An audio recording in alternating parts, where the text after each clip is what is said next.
जय हिंद दोस्तों। रंगोत्सव पर्व होली की आप सभी को हार्दिक शुभकामनाएं। क्या होली सिर्फ रंगों, हर्षोल्लास और भाईचारे का ही प्रतीक है? आइए जानते हैं इसकी पौराणिक कथाओं में क्या उल्लेख है जो हमें अच्छाई और बुराई के संघर्ष की सीख देती है। यह कहानी भगवान विष्णु के परम भक्त प्रहलाद, असुर रहा हिरण्यकश्यप और उसकी बहन होलिका से जुड़ी है। पौराणिक मान्यताओं के अनुसार हिरण्यकश्यप एक शक्तिशाली असुर था जिसने कठोर तपस्या कर भगवान ब्रह्मा से एक अद्भुत वरदान प्राप्त किया। वरदान के अनुसार वह किसी मनुष्य से नहीं मरेगा, न किसी पशु से, न दिन में मरेगा न रात में, न घर के अंदर न घर के बाहर, न किसी शस्त्र से न किसी अस्त्र से। इस वरदान के कारण वह अजेय बन गया और स्वयं को ईश्वर मानने लगा। उसने अपने राज्य में भगवान विष्णु की पूजा पर रोक लगा दी और खुद की पूजा करवाने लगा। हिरण्यकश्यप का पुत्र प्रहलाद बचपन से ही भगवान विष्णु का अनन्य भक्त था।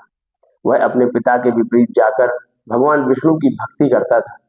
यह देखकर हिरण्यकश्यप को अत्यंत क्रोध आया और उसने प्रहलाद को भगवान विष्णु की भक्ति करने से रोका, लेकिन प्रहलाद अडिग रहा। तो उसने अपने सैनिकों को प्रहलाद को मारने को कहा। सैनिकों ने कई बार प्रहलाद की जान लेना चाहा, लेकिन हर बार भगवान विष्णु उसके प्राणों की रक्षा कर लेते थे। जब हिरण्यकश्यप को लगा कि वो प्रहलाद को नहीं मार सकता, तो उसने अपनी बहन होलिका की मदद ली।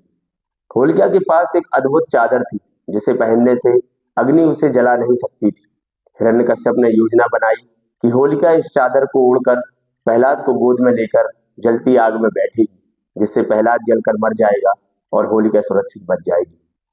होलिका प्रहलाद को लेकर अग्नि में बैठ गई, लेकिन जैसे ही वो बैठी, ईश्वर की लीला से तेज हवा चली और वह रक्षा कवच वाली चादर उड़कर प्रहलाद के ऊपर गिर गई।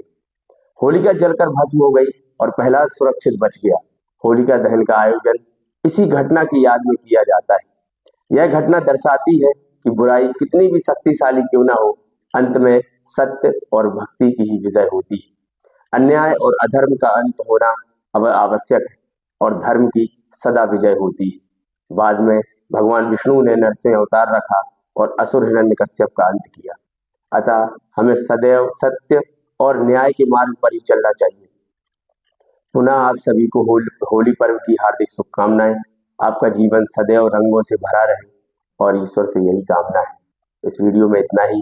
वीडियो पसंद आई है तो वीडियो को लाइक करें और चैनल को सब्सक्राइब करें। धन्यवाद।